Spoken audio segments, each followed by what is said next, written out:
Oke, kita mulai lagi ya dok ya. Jadi Iya, tadi ya, berkaitan dengan vaksin, jadi secara umum aman ya dok ya selama jumlah aman, CD4-nya aman. di atas 200. Dan si orang dengan HIV ini sedang tidak mengalami infeksi yang berat ya dok ya. Kalau misalkan dia Betul. sedang mengalami infeksi yang berat, misalkan tuberkulosis dalam pengobatan, itu sebaiknya ditunda atau bagaimana dok? Tuberkulosis lihat dulu gejalanya ya. Kalau berat ya biasa ditunda dulu. Tapi kalau misalnya yang terkendali minimal sudah minum oral anti tuberkulosis atau obat TB-nya 2 minggu dan kondisinya oke gitu. Tapi kalau misalnya dia lagi masih demam tinggi, ada batuk darah, biasanya ya biasanya kita akan evaluasi dulu, nggak cepet-cepet divaksin gitu. Begitu.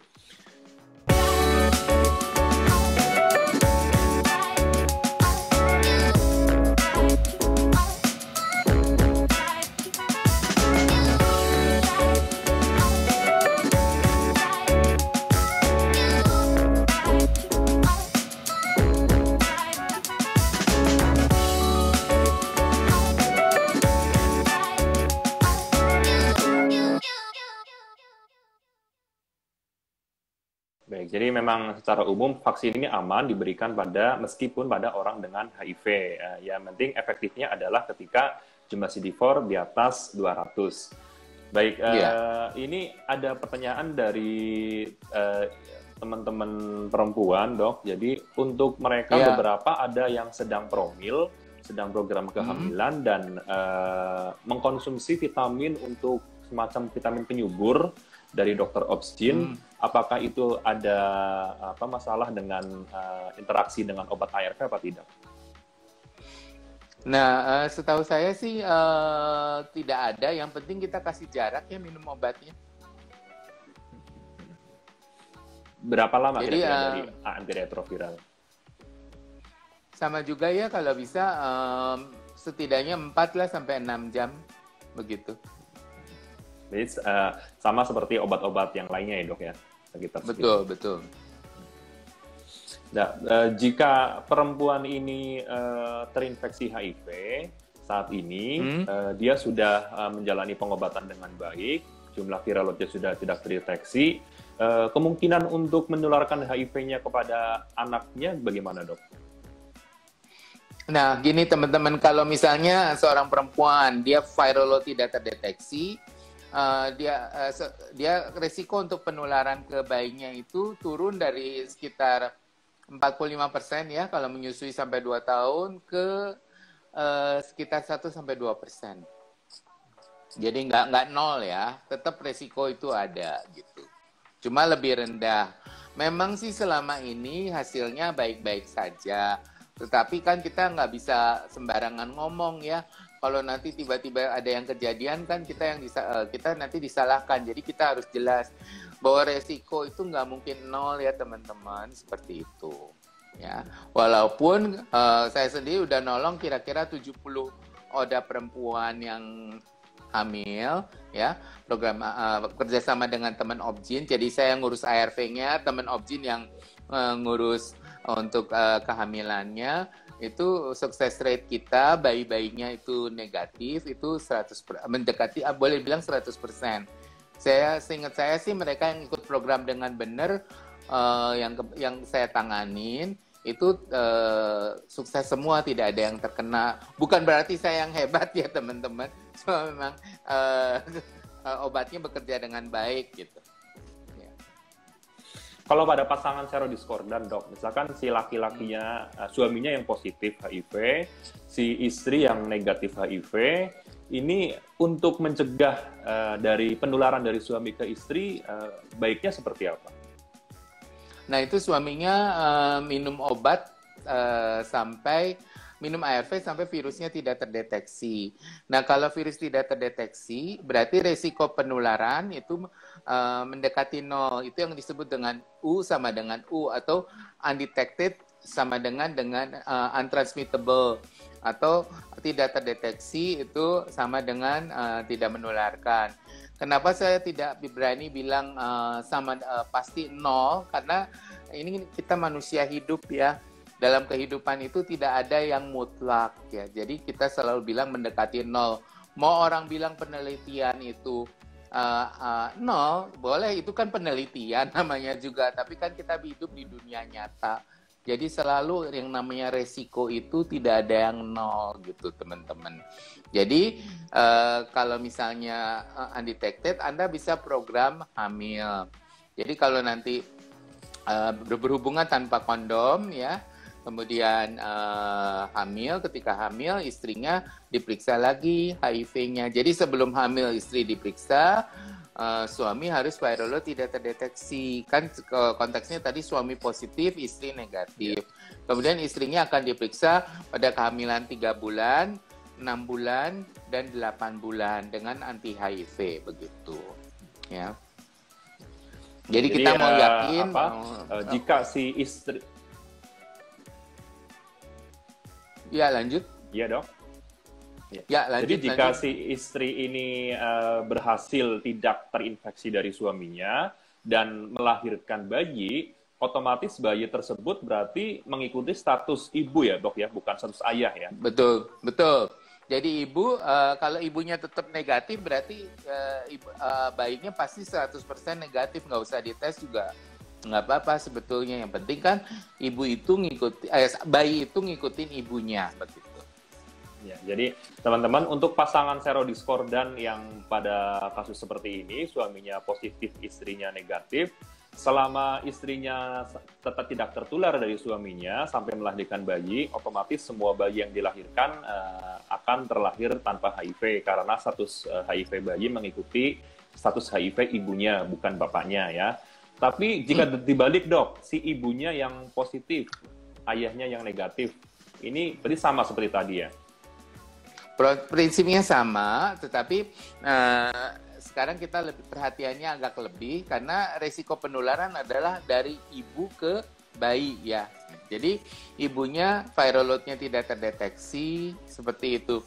Kemudian kalau viral load-nya tidak terdeteksi, kita lihat memungkinkan nggak untuk melahirkan secara normal. Kalau sebetulnya sih kalau tidak ada panggul sempit atau persalinan yang lama, boleh saja sih melahirkan secara spontan. Tapi kalau memang ragu, misalnya ada masalah panggul sempit atau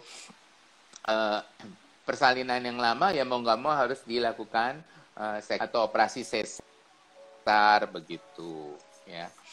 Kemudian biasanya juga sesudah itu nanti pilihannya Anda mau ngasih ASI atau PASI gitu ya, pengganti air susu ibu.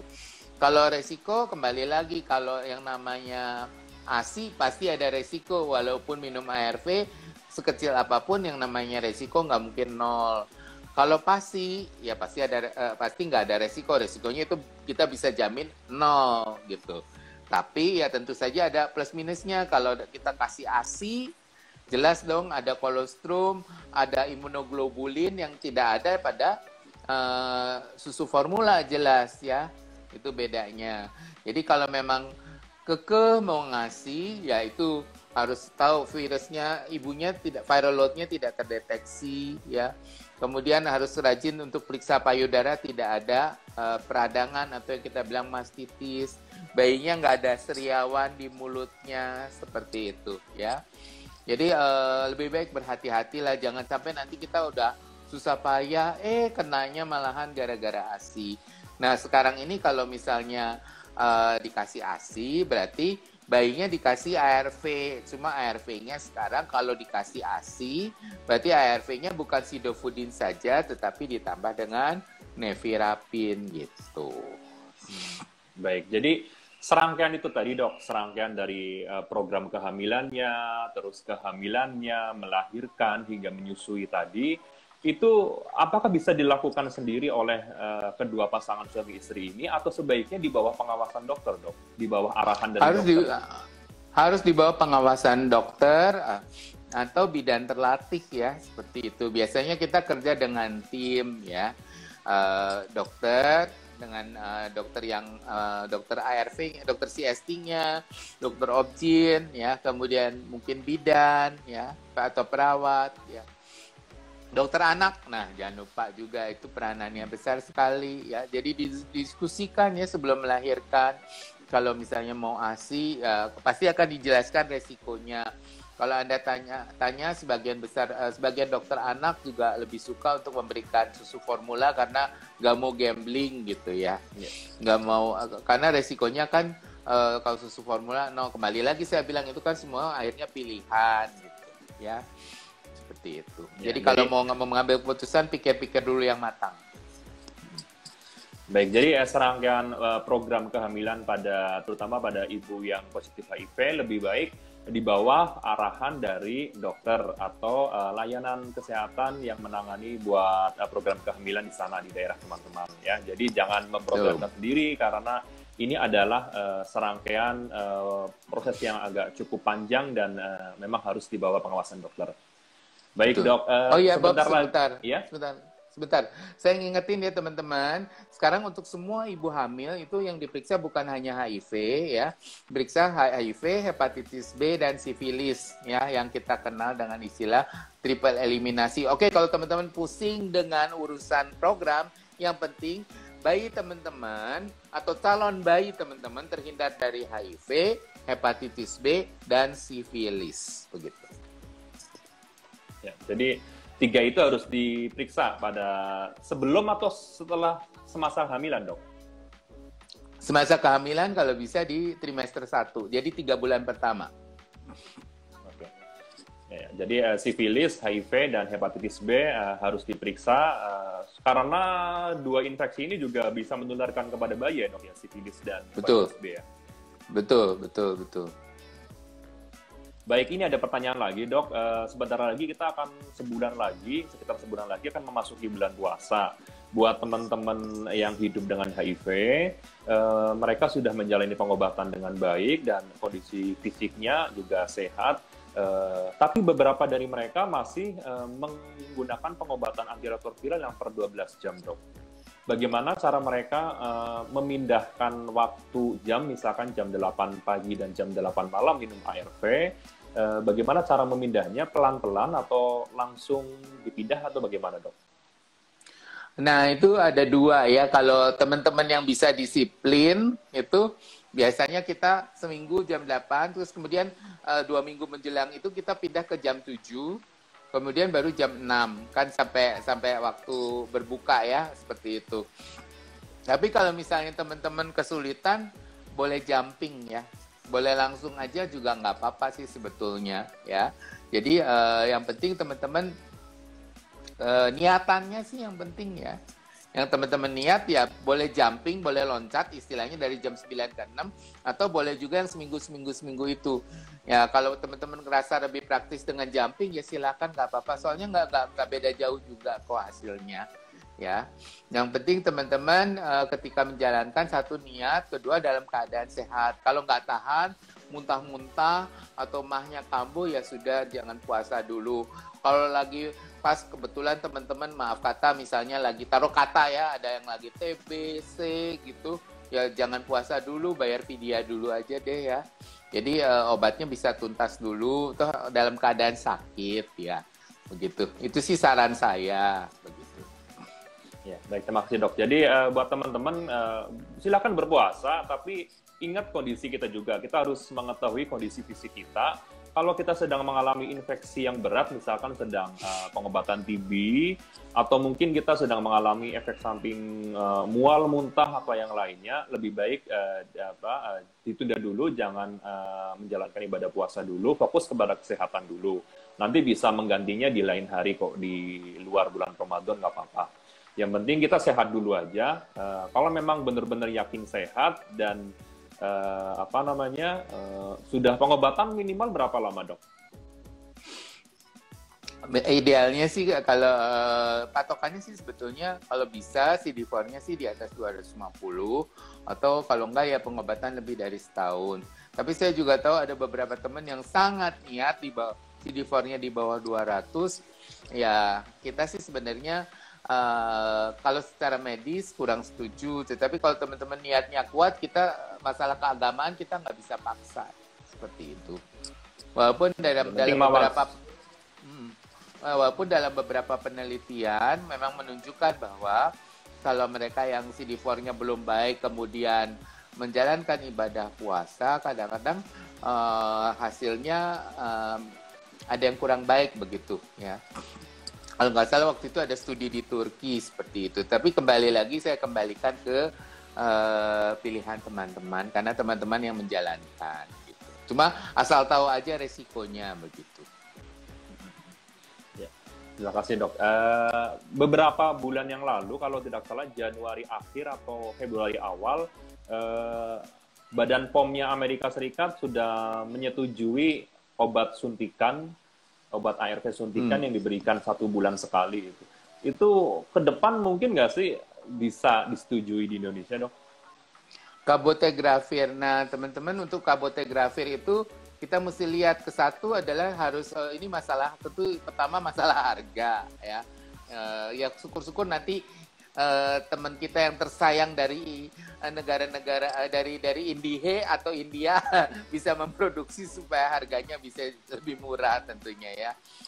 Syukur-syukur kalau kita bisa, tapi kita jujur aja lah sementara ini kalau versi murah biasanya dari India.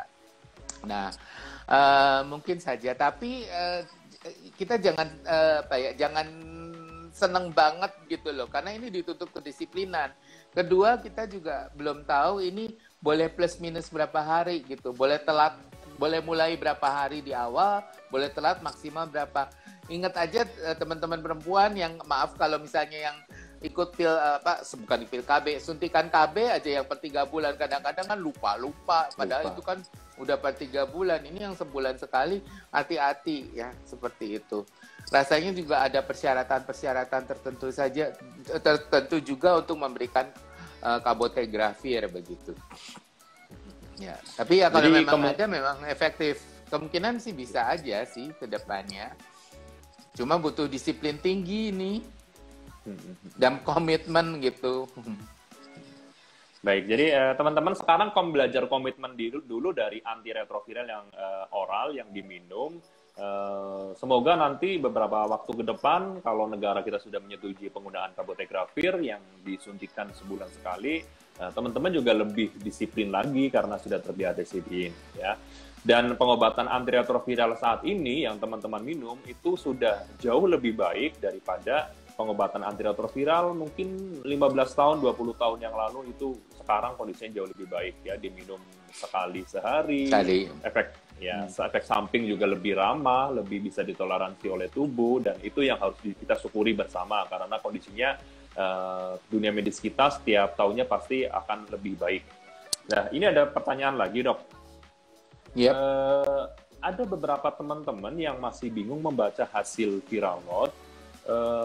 Hasilnya kurang dari 40. Tapi dia itu menganggap masih terdeteksi, dok. Padahal yang digembar-gemborkan kan PL harus tidak terdeteksi. Ini bagaimana penjelasan dokter? Kalau di Indonesia itu sebetulnya perjanjiannya yang disebut tidak terdeteksi itu kurang dari 200 kopi per milimeter kubik. Jadi kalau kurang dari 40 sih sebenarnya tidak terdeteksi. Saya juga udah sebel aja kalau gitu tuh.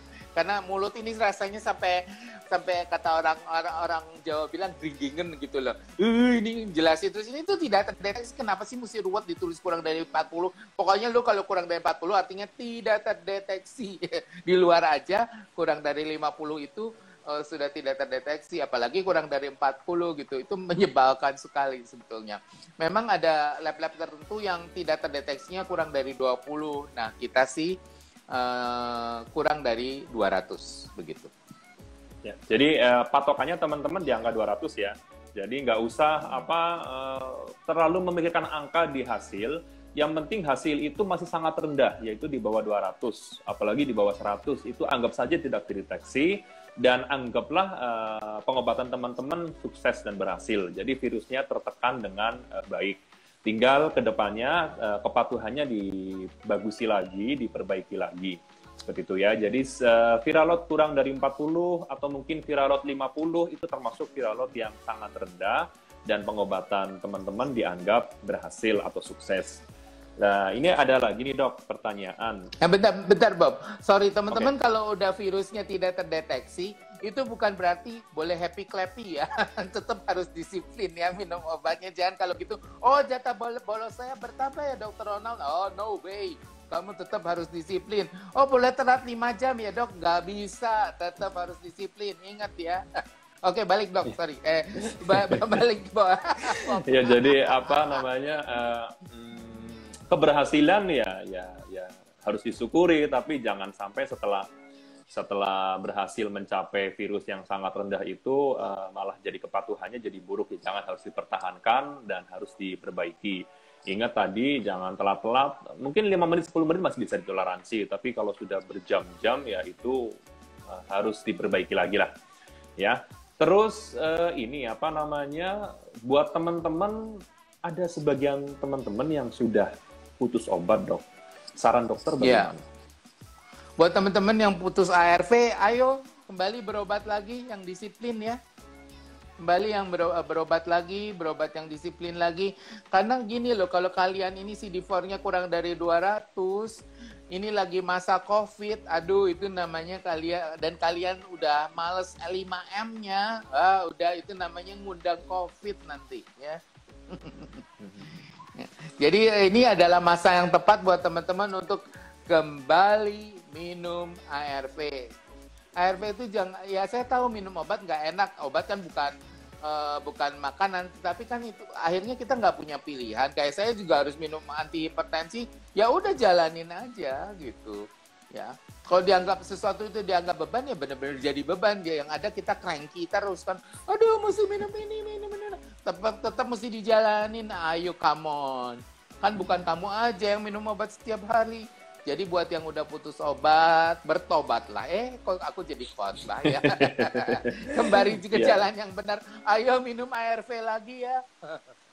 Oke, Yuk teman-teman ya. Jadi saat ini pengobatan untuk HIV yang paling tepat adalah pengobatan antiretroviral ya. Jadi yang kemarin sempat tergoda rayuan dari kelompok-kelompok yang kontra dengan antiretroviral, secepatnya kita harus menjalani pengobatan antiretroviral kembali. Karena apa? Karena pengobatan ini satu-satunya saat ini yang bisa menurunkan atau menekan jumlah virus HIV dalam darah kita. Jadi selama virus itu tertekan dengan baik, jumlahnya sangat sedikit, kita akan sehat terus sampai usia tua. Jadi harapan hidup orang dengan HIV yang menjalankan pengobatan ARV dengan baik, mereka akan hidup sehat terus, hampir sama seperti orang dengan tanpa HIV. Seperti itu ya. Terus kembali lagi ke pertanyaan tadi, ada beberapa temen nih dok. Jadi dia itu pengobatannya patuh, viral load-nya selalu tidak terdeteksi, tapi kenapa jumlah CD4-nya sulit untuk naik ya dok? Itu pertanyaan yang sering ditanyain. Aduh, itu kadang-kadang terjadi pada beberapa orang yang memulai pengobatan ketika CD4-nya rendah banget ya. Ya nggak semua sih. Kalau terutama kalau Anda CD4-nya do, re, mi, fa, sol gitu ya. Yang 1 digit, 2 digit, itu memang ada resiko naiknya CD4 itu sulit gitu.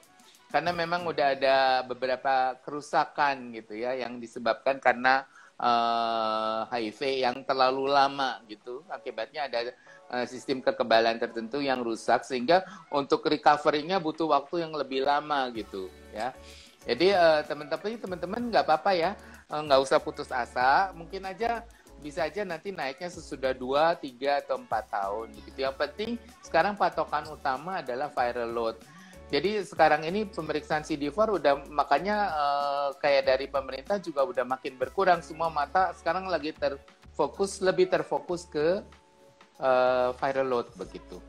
Tapi CD4 kita perlu tahu juga sih. Misalnya kayak sekarang nih mau vaksinasi COVID, atau nanti bukan COVID aja, kamu mau vaksinasi hepatitis B gitu, atau mau vaksinasi flu, ya idealnya CD4-nya di atas 200, kalau enggak ntar nggak kebentuk antibodinya. Atau buat mereka yang minum Kotri kan perlu tuh untuk tahu kapan berhentiin CD4-nya, kapan berhentiin Kotrinya, kok berhentiin CD4-nya lagi. Ya, begitu ya teman-teman. Jadi selama viral load-nya tidak terdeteksi, pengobatan teman-teman dianggap sukses karena virologinya tertekan dengan baik.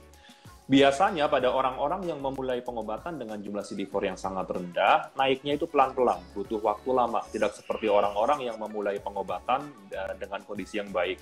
Itulah kenapa kita itu sangat menyarankan buat teman-teman kalau sudah terinfeksi HIV sebaiknya sesegera mungkin untuk menjalani pengobatan ARV. Supaya apa? Supaya ya ini seperti ini, recovery-nya lebih mudah, dokter juga nggak terlalu repot untuk menangani infeksi-infeksi yang lainnya. Teman-teman juga angka kesakitannya juga turun, rendah. Sudah nggak ada angka kesakitan lagi kalau memulainya dengan kondisi yang baik. Seperti itu ya, jadi tidak apa-apa. Yang penting si viral load-nya tetap tidak terdeteksi. Nah, ini pertanyaan berikutnya, Dok. Boleh nggak sih seseorang itu mengkonsumsi suplemen tambahan yang berupa herbal atau bagaimana seperti itulah yang non medis untuk sebagai ya mungkin tambahan aja penunjang. Nah, teman-teman, saya perlu jelaskan kita ini studi interaksi obat, artinya obat nih, ARV, ya, ARV sama herbal itu adu atau enggak ada sih kalau yang obat di barat. Nah, persoalannya adalah kadang-kadang teman-teman minum suplemen kebanyakan, itu malah kadang-kadang bukannya jadi baik, malah jadi buruk gitu keadaannya. Jadi saran saya, kalau memang mau aman bener, mendingan duit suplemennya diberikan buat makan sayur dan buah yang berkualitas seperti itu. Jadi lebih baik, lebih natural, rasanya lebih enak dan lebih sehat. Tapi kalau memang terpaksa teman-teman memang misalnya karena pekerjaan satu dan lain hal, misalnya aduh ini saya kerjanya shift-shiftan di dekat rumah saya makanan nggak gitu bagus ya. Padang lagi gitu. Saya nggak bilang rumah makan Padang jelek, cuma maksudnya kalau benhari kan ya lumayan juga sih lemaknya gitu. Nah kalau kayak gitu teman-teman merasa aduh sayurnya kurang lah begini begono, ya sudah minum saja yang aman, vitamin B, vitamin C yang jelas-jelas aja sih. Kalau teman-teman maksa mau minum obat herbal, ya silakan, tapi kembali lagi kita nggak ada penelitian yang cukup ya apakah ini aman, benar-benar aman atau tidak ya. Teman-teman ingat ya, jangan selalu berpikir oh dokter kalau pakai herbal pasti aman. Oh nggak bisa ngomong gitu, herbal itu tetap kimia ya teman-teman, walaupun kimia organik. Orang sering bilang kan dok obat herbal kan bukan obat kimia, itu salah besar. Obat herbal itu obat kimia, cuma kimia organik. Nah sekarang kalau Anda penasaran, yuk saya ajak kalian ke Bandung, nanti saya ajak ke ini ya, ke Yunghun, di situ ada pohon kina. Saya suruh kamu makan akar obat kina, akar kina, nanti aku mau lihat kamu dungdeng nggak dia kepalanya. Gitu. Jadi jangan selalu berpikir kalau yang dari alam itu pasti aman. Oh enggak, itu pandangan yang keliru. Semua harus diletakkan dalam proporsinya. Kembali lagi ke pertanyaan, kalau kamu merasa, tapi dok saya masih tetap mau, udah dibeliin kok, ini udah dibeliin tuh dari luar negeri maksudnya gitu ya, ininya vitaminnya gitu. Ya sudah, kalau kamu memang maksa boleh, tapi kasih jarak 4 jam gitu. Saya sih, iya. Tapi kalau ada apa-apa jangan nyalahin dokter ya, resiko ditanggung penumpang begitu. Baik, jadi gini teman-teman, kita harus menyadari bahwa antiretroviral yang kita minum itu juga kimia. Kalau kita mau membuat kita lebih sehat lagi, kita minum suplemen atau vitamin itu juga sifatnya kimia juga. Masa iya sih kita akan menimbun banyak obat-obatan zat-zat kimia di dalam tubuh kita? Tadi dokter sudah menjelaskan bahwa kebutuhan gizi kita sehari-hari dengan mengkonsumsi buah dan sayur setiap hari itu sudah sangat lebih dari cukup. Jadi opsi terbaik buat teman-teman adalah konsumsilah buah dan sayur setiap hari. Ya, apapun buah dan sayurnya bagus, nggak harus mahal-mahal ya. Jadi sebaiknya hindarilah yang sifatnya kimia, suplemen-suplemen atau herbal atau yang lainnya yang sifatnya kimia. Kalau teman-teman memaksa akan mengkonsumsi itu, lebih baik laporkan kepada dokter supaya dicatat oleh dokter kalian di sana. Seperti itu ya. Ini ada pertanyaan lagi, dok, masih banyak. Saya akan sebentar lagi akan mengakhiri live. Saya akan coba rangkumkan. Untuk fistula ani, dok, fistula ani, ada teman yang mengalami fistula ani, akan dilakukan operasi pembedahan, tapi dia terinfeksi HIV, itu aman apa tidak? Persoalannya persoalannya bukan soal HIV atau enggak, fistulanya karena apa gitu. Ya memang kalau fistula ani ya pasti mau dioperasi kan, nggak operasi aja nggak apa-apa sih. Yang penting kan kamu fit keadaannya ya.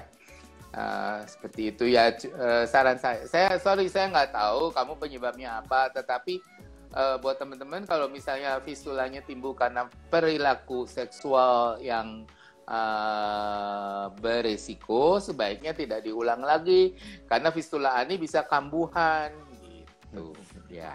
Seperti itu ya. Jadi ini dua hal yang terpisah dengan faktor HIV, bisa karena faktor yang lain, faktor resiko yang lain. Jadi kalau mau operasi teman-teman silakan ya, selama kondisinya sehat-sehat aja. Dok, teman-teman kita banyak yang secara akademisi cukup oke. Nah, tapi mereka itu terinfeksi HIV. Banyak sekali yang menanyakan apakah orang yang dengan HIV positif masih bisa melanjutkan pendidikannya di luar negeri. Dokter dalam prakteknya pernah nggak menangani seperti ini? Ada sih yang belajar ke luar negeri, ada. Ya, yang saya tahu tuh beberapa aktivis. Satu itu dia ambil public health di Belanda. Yang satu lagi sekarang lagi ngambil S3 psikologi atau public health, saya lupa, di London. Tapi mereka memang aktivis, jadi orang semua tahu kalau mereka aktivis, dan memang itu ternyata menjadi lebih mudah. Tapi buat teman, saya juga tahu ada beberapa orang juga yang positif yang lagi ngambil S3 di beberapa negara ya. Oke aja sih bisa ya, seperti itu. Tapi Anda harus lihat negaranya. Sorry to say, misalnya kalau mau ke Rusia nggak mungkin, itu susah banget ya. Rusia itu setiap kali balik ke sana pasti tes HIV. Eropa beberapa negara cukup ramah. Singapura agak sulit begitu ya. Australia waktu itu ada yang bisa, tetapi obat dikirim dari Indonesia. Gitu. Jadi bisa aja sih. Apalagi kan sekarang untungnya kan mulai ada akses untuk obat berbayar ya. Jadi teman-teman bisa bawa seperti itu, dan pengiriman nggak kayak dulu gitu, diketeng gitu, aduh repot gitu ya. Kita biasanya kalau mau bawa ke luar negeri boleh dengan jatah maksimal 6 bulan ya teman-teman, karena kalau nggak dianggap dagang gitu.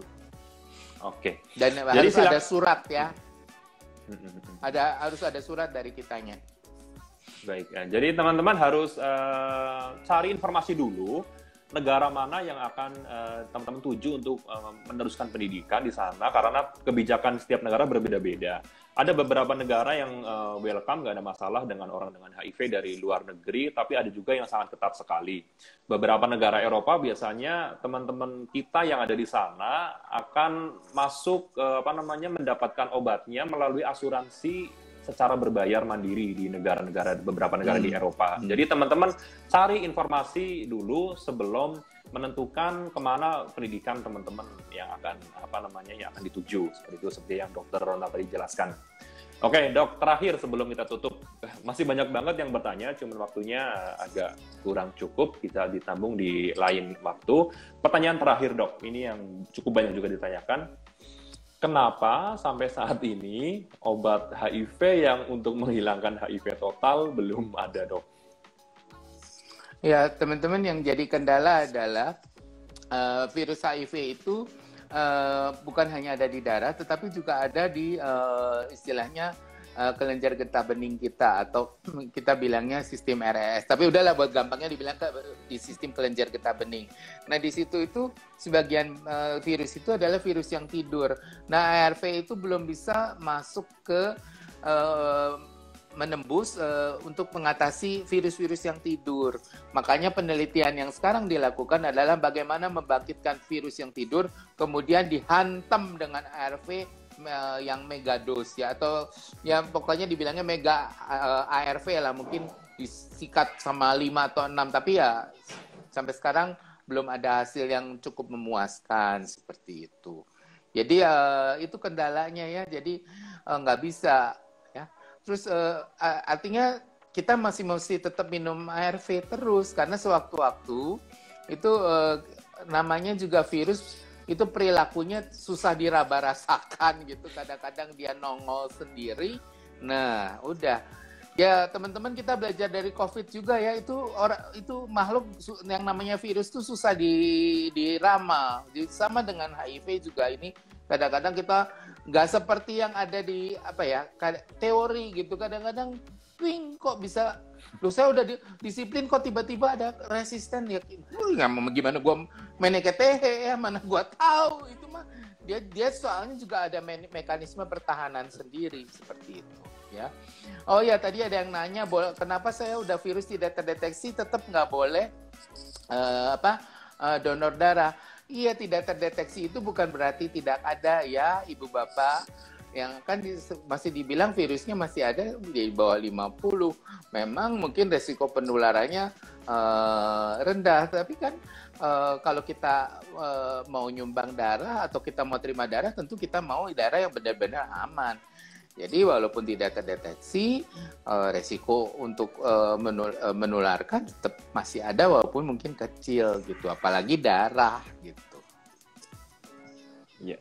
Saya mau vaksin COVID, saya udah. Apakah saya perlu open status ya? Ini mau vaksin COVID, perlu open status? Dikembalikan ke hati nurani Anda begitu. Kalau mau ngomong boleh, mestinya sih petugasnya paham ya dan nggak heboh gitu. Tapi kalau ya sebenarnya sih mereka udah dilatih untuk bermuka datar, tapi ya namanya orang kita nggak tahu ya gitu. Tapi ya dikembalikan deh ke kamu mau ngomong boleh nggak boleh ya. Tapi memang enaknya sih kalau jujur ya. Makanya kalau kalian bisa divaksin di tempat di mana kalian mengambil ARV ya, itu nanti bisa ngomong ke petugasnya dulu supaya nanti ketika kalian pas mau divaksin, di petugas adminnya udah mukanya muka lempeng aja gitu, bukan muka yang wah gitu ya, parah gitu. Oke, Dr. Ronald Jonathan, terima kasih banyak dok, banyak ilmu banget yang kami dapatkan untuk malam hari ini. Saya rangkumkan sedikit buat teman-teman, jadi pengobatan HIV saat ini, satu-satunya adalah pengobatan antiretroviral ya, pengobatan ARV antiretroviral. Teman-teman bisa mengaksesnya di puskesmas kecamatan, di klinik, atau di rumah sakit, di paling terdekat di daerah teman-teman. Obat ARV disediakan gratis oleh negara, diberikan secara gratis. Kalaupun ada pembayaran, itu adalah biaya administrasi biasanya. Pengobatan yang baik, kepatuhan yang baik, kita harus patuh tepat cara minumnya. Kalau dokter memberikan dosis satu obat, ya satu, jangan minum dua atau jangan minum setengah. Tepat dosisnya, tepat waktunya, pada jam yang sama setiap harinya. Yang per 12 jam atau per 24 jam. Kalau yang sekarang ini kebanyakan per 24 jam, jadi akan lebih mudah biasanya di malam hari doang. Tapi buat teman-teman yang masih per 12 jam, juga lakukan dengan waktu yang tepat. Toleransi keterlambatan 5 menit, 10 menit tidak bermasalah, tapi lebih baik ya di jam yang sama. Yang sudah berhenti minum obat lebih baik secepatnya, apalagi pada kondisi pandemi seperti ini, kondisi kekebalan tubuh orang dengan HIV akan turun terus. Jika kita menjalankan pengobatan antiretroviral, kekebalan tubuh kita akan pulih dan jadi baik lagi, akan lebih kebal dengan serangan penyakit. Seperti itu teman-teman. Salam banyak banget dokter yang inbox dan Japri buat Dr. Ronald Jonathan. Teman-teman mengucapkan terima kasih banyak untuk ilmunya malam hari ini. Semoga ke depan kita akan bisa ngobrol untuk tema yang lain ya dok ya. Boleh. Thank you teman-teman. Saya kenal beberapa nama. Banyak nama yang saya kenal. Halo teman-teman. Senang bisa ketemu lagi. Siapa tahu nanti kalau udah nggak COVID, pas lagi ada pernas atau pas ada seminar, kita bisa pertemuan offline gitu. Stay safe, stay healthy, jangan lupa 5M-nya ya. Dan kalau memang dapat jatah vaksin, jangan rese ya. Berbanggalah masih bisa divaksin gitu. Dan jangan lupa, jangan malas minum obat. Aduh, males banget kalau gue denger kalian itu putus obat dengan alasan putus cinta, menyebalkan sekali ya. Oke. Sedikit intermezzo. Baik, terima kasih Dokter Ronald Jonathan. Selamat malam dokter, sampai ketemu lagi. Selamat malam Bob, thank you ya Bob. Oke. Ya, selamat malam. Ya, sama-sama dokter, terima kasih.